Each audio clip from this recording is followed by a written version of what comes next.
سن 35 ہجری میں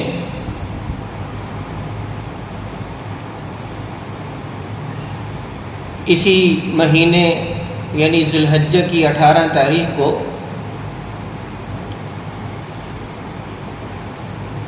جناب نبی اکرم صلی اللہ علیہ وسلم کے دوہرے داماد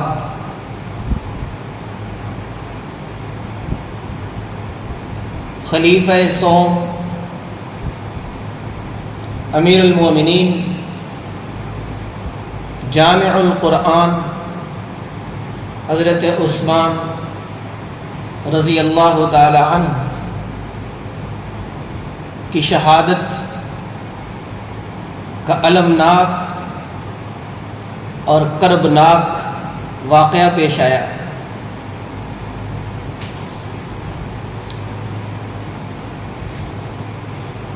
اس لیے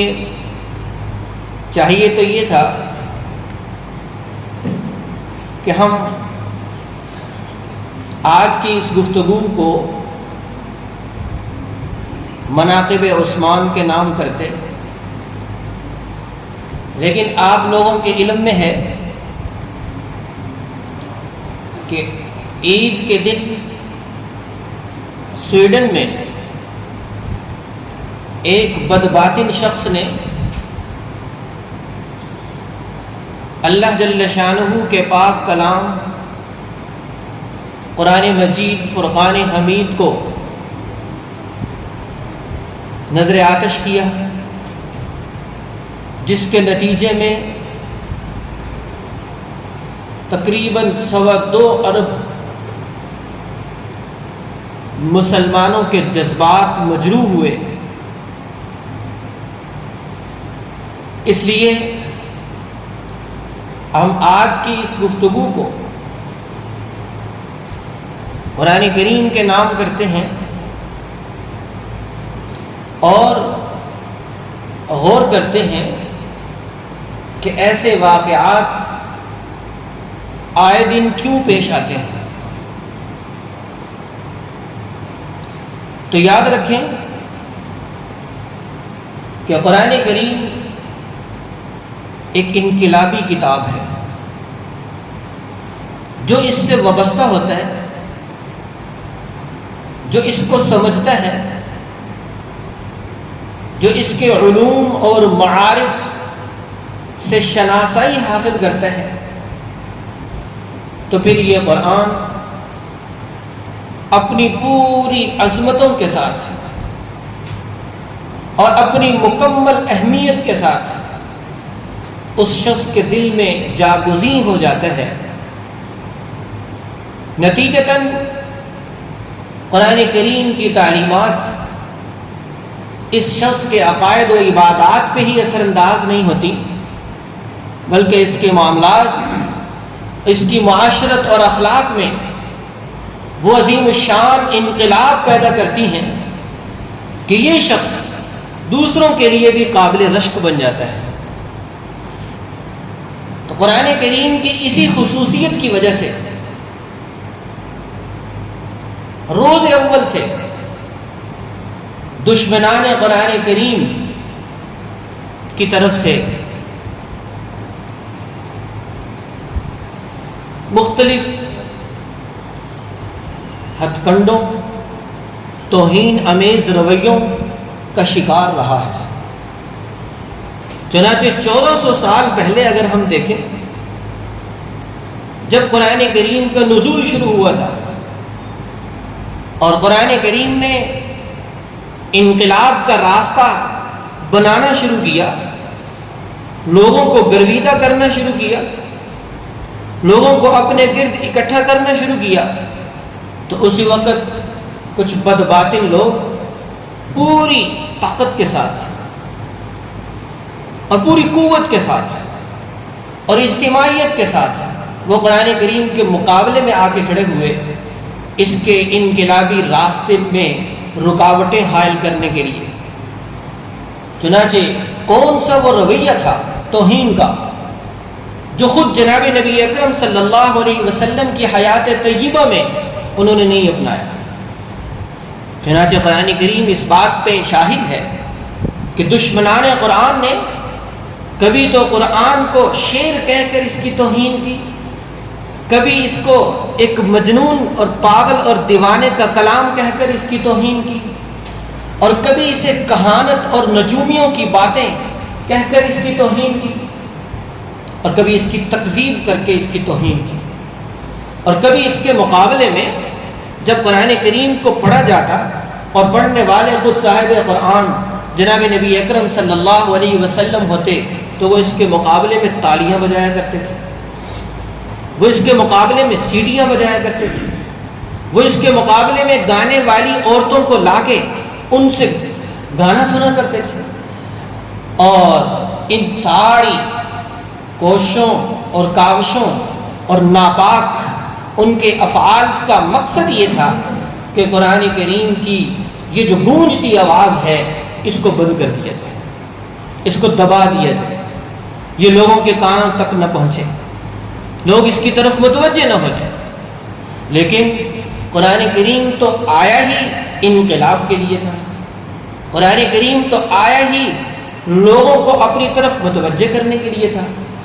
تو قرآن کریم نے اپنی عظمت کا لوہا پہلے دن سے منوانا شروع کیا، اور آج تک قرآن کریم کا یہ سفر انقلاب کا جاری و ساری ہے۔ چنانچہ آج بھی دنیا کفر میں کتنے لوگ ایسے ہیں جو قرآن کریم کا ترجمہ پڑھتے ہیں، اس کا مطالعہ کرتے ہیں، تو قرآن کریم ان کے دل پہ دستک دیتا ہے کہ یہ ہے وہ حق، اسے قبول کر لو، چنانچہ لوگ قبول کر لو۔ تو قرآن کریم کی یہ جو خصوصیت ہے کہ یہ کتاب انقلاب ہے، یہ درس انقلاب ہے، تو دشمنان قرآن اسی خصوصیت کی وجہ سے خوف زدہ ہے، اس لیے وہ اس کی توہین کرتے ہیں،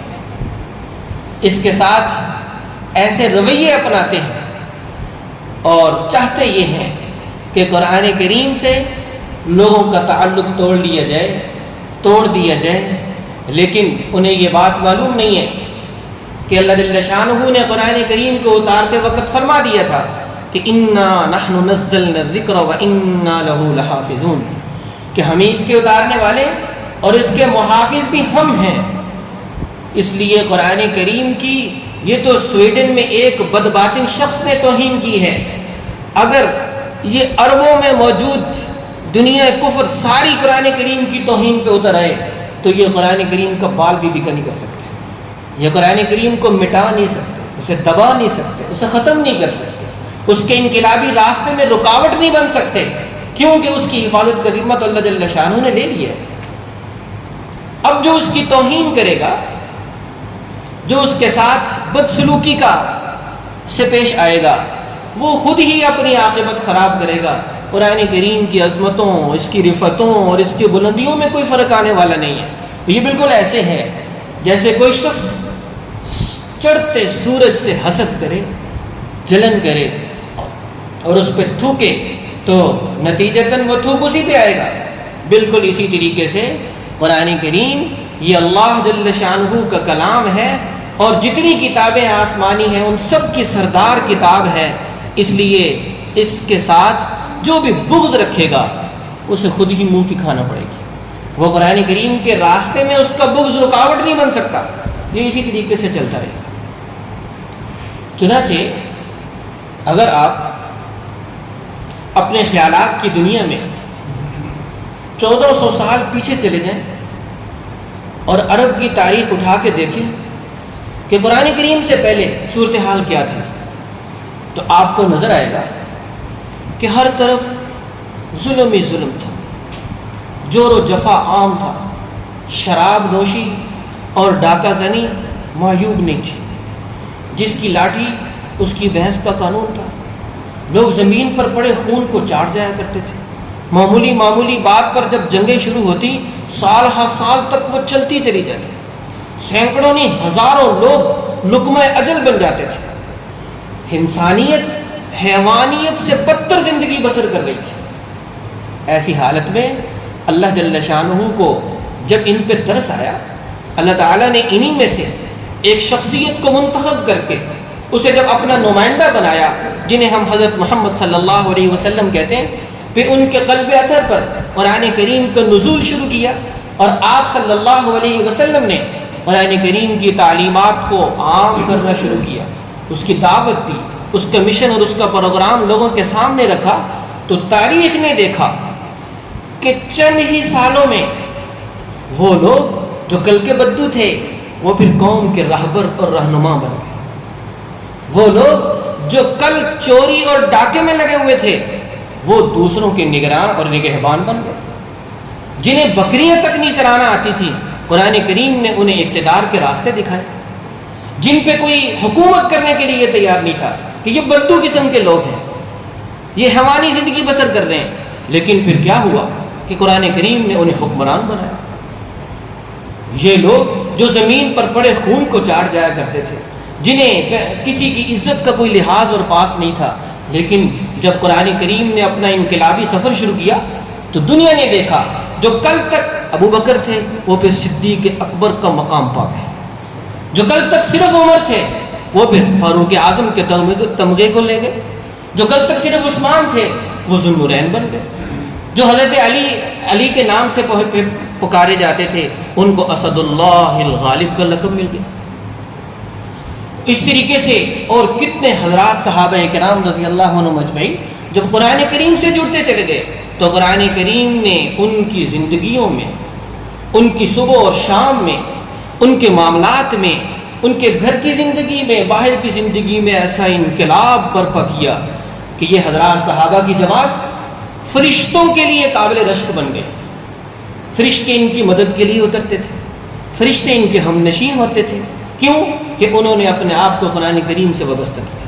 تو قرآن کریم نے وہ انقلاب برپا کیا ان میں کہ حضرات صحابہ کرام کی مبارک زندگیوں کا مطالعہ کر کے مؤرخ یہ لکھنے پہ مجبور ہے کہ ایسی بہترین جماعت نہ اس سے پہلے آئی اور نہ قیامت تک آ سکتی ہے۔ یہ کیا تھا؟ یہ قرآن کریم کا ایک انقلابی کارنامہ تھا جو اس نے انجام دیا۔ اس لیے اس قرآن کریم کی اس تاثیر کے پیش نظر، قرآن کریم کی اس حقانیت کے پیش نظر دشمنان دین نے روز اول سے اس کے راستے میں روڑے اٹکانے شروع کیے تاکہ لوگوں کے دلوں سے اس کی عظمتیں نکل جائیں۔ چنانچہ مفسرین کرام فرماتے ہیں کہ مکہ مکرمہ آنے کے 12 راستے تھے۔ حج کے دنوں میں جب لوگ آتے تھے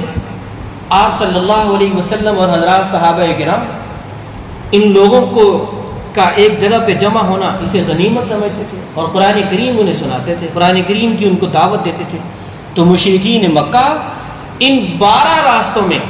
اپنے نمائندوں کو کھڑا کر دیتے تھے اور گزرنے والے ہر مرد و عورت سے یہ بات کہی جاتی تھی کہ آپ آ تو رہے ہو حج کے لیے، طواف کے لیے، لیکن وہاں ایک شخص ہے الیاذ باللہ جو جادوگر ہے، اس کا کلام جادو ہے، لہٰذا اس کے پاس نہ جانا، اس کی کلام کو نہ سننا، ورنہ تم گمراہ ہو جاؤ گے، تم اپنے آباء و اجداد کے دین سے ہٹ جاؤ گے۔ ہر آنے والے شخص سے یہ بات کہی جاتی تھی۔ انہی میں حضرت طفیل بن عمر دوسی بھی تھے رضی اللہ تعالیٰ، یہ بھی آ رہے تھے طواف کرنے کے لیے، انہیں بھی یہ کہا گیا۔ چنانچہ نہ صرف یہ کہ کہا گیا بلکہ انہیں روئی کے گالے دیے گئے کہ آپ نے اپنا کان بند کر کے حرم میں داخل ہونا ہے، اگر تمہیں وہ شخص ملے تو اس کے قریب نہیں جانا۔ چنانچہ حضرت طفیل کہتے ہیں کہ میں نے اپنے کان بند کر لیے۔ میں جب طواف سے فارغ ہوا تو میرے دل میں تجسس پیدا ہوا کہ آخر وہ کون سا کلام ہے، میں تو سمجھدار آدمی ہوں، میں خود شاعر ہوں، مجھے پتہ چل جائے گا کہ وہ کسی نجومی کا کلام ہے یا واقعتاً حقیقت میں اللہ تعالیٰ کا کلام ہے، اس لیے مجھے سننا تو چاہیے۔ چنانچہ اس نے لوگوں سے پوچھنا شروع کیا تو پتہ چلا کہ صاحب قرآن حضرت محمد صلی اللہ علیہ وسلم یہ ہیں۔ تو حضرت طفیل کہتے ہیں کہ میں نے اپنے کانوں سے روئی نکالی اور میں آپ کے قریب ہوا تو آپ قرآن کریم کی تلاوت کر رہے تھے، تو میرے دل نے گواہی دی کہ طفیل یہ کسی شاعر کا کلام نہیں ہے، یہ کسی نجومی کی کہانت نہیں ہے، یہ کسی اریاض باللہ کسی پاگل اور مجنون اور دیوانے کی بڑھ نہیں ہے، یہ تو کوئی عظیم الشان کلام ہے۔ کہتے میں سنتا چلا گیا اور میرے دل پہ اثر ہوتا چلا گیا، لیکن بڑے مجمع میں آپ صلی اللہ علیہ وسلم سے مل نہیں سکتا تھا۔ چنانچہ آپ جب اپنے گھر تشریف لے جانے لگے تو میں پیچھے ہو لیا، جب آپ اپنے گھر پہنچے تو میں نے دستک دی، پھر آپ باہر تشریف لائے تو پھر میں نے وہاں اپنے آپ کو پیش کیا اور قرآن کریم کا کلمہ پڑھ کے اپنے دل کو نور ایمان سے منور کر دیا۔ یہ اور اس جیسے ہزاروں واقعات کے پیش نظر قرآن کریم کے جو دشمن ہیں، جو جہالت کی تاریکی میں زندگی بسر کرتے ہیں، جو کفر کے اندھیرے میں رہتے ہیں، وہ یہ چاہتے ہیں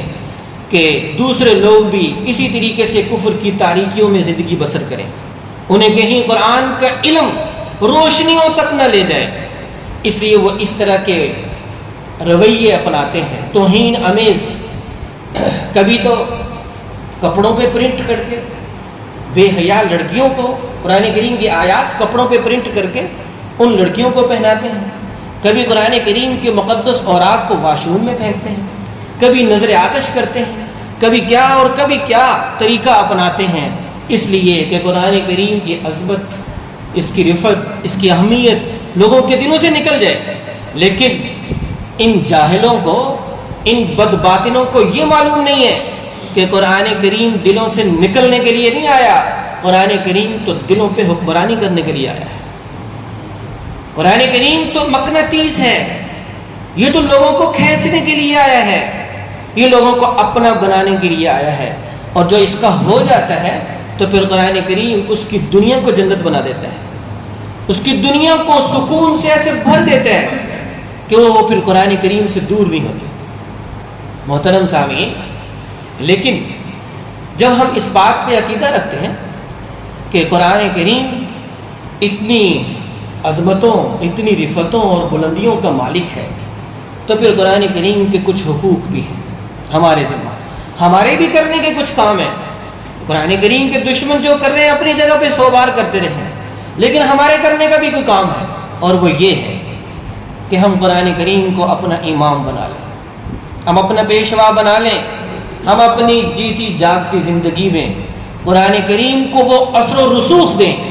کہ قرآن کریم نے خود کہا ہے اپنا تعارف کراتے ہوئے کہ میں فرقان ہوں، میں میزان ہوں، میں مہیمن ہوں، نگران ہوں، میں فرقان ہوں، میں حق و باطل میں فرق کر دینے والا ہوں، میں جائز و ناجائز میں فرق کر دینے والا ہوں، میں حلال و حرام میں فرق کر دینے والا ہوں، اور میں صحیح اور غلط میں فرق کر دینے والا ہوں۔ تو جب قرآن کریم فرقان ہے تو کیا آج کا مسلمان اپنی ذاتی زندگی میں قرآن کریم کی اس صفت کو اتارنے کے لیے تیار ہے کہ قرآن جسے حق کہے مسلمان بھی حق کہہ کر اس سے چمٹ جائے، اور قرآن جسے باطل کہے مسلمان اسے باطل سمجھ کر دور بھاگ جائے؟ قرآن کریم میزان ہے، ترازو ہے، یہ بتاتا ہے کہ حق کیا ہے، باطل کیا ہے۔ کیا آج ہم اپنے نظامات، جتنے بھی ہمارے نظام ہیں، چاہے وہ عدلیہ کا ہو، چاہے وہ تعلیمی نظام ہو، چاہے وہ سیاسی نظام ہو، چاہے وہ معاشی نظام ہو، کیا ہم قرآن کے ترازو پہ تولنے کے لیے تیار ہیں؟ قرآن کریم مہیمن ہے، نگران ہے، کیا ہم اپنے آپ کو قرآن کریم کی نگرانی میں دینے کے لیے تیار ہیں؟ جس دن مسلمان سنجیدگی کے ساتھ قرآن کریم کے فرقان و میزان کی صفات کو اپنی عملی زندگی میں اتار لیں گے، کسی کافر کی یہ جرت نہیں ہوگی کہ وہ بند کمرے میں بھی قرآن کریم کی توہین کر جائے۔ زبانی احتجاج، سڑکیں بلاک اور اس طریقے کے کام سے زیادہ یہ ہوگا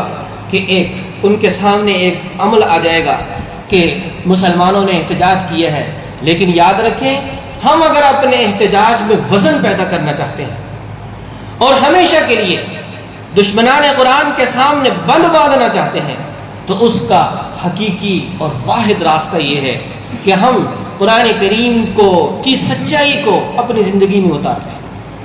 قرآن کریم کی تعلیمات کو زندہ کریں، اس کی ہدایات کو نور چشم بنائیں، قرآن کریم کے حلال کو حلال سمجھ کر اختیار کریں اور اس کے حرام کو حرام سمجھ کر اس سے بچنے کی بھرپور کوشش کریں۔ دعا ہے کہ اللہ تبارک و تعالی ہم سب کو قرآن کریم سے سچی عقیدت نصیب فرمائے۔ وآخر دعوانا الحمدللہ۔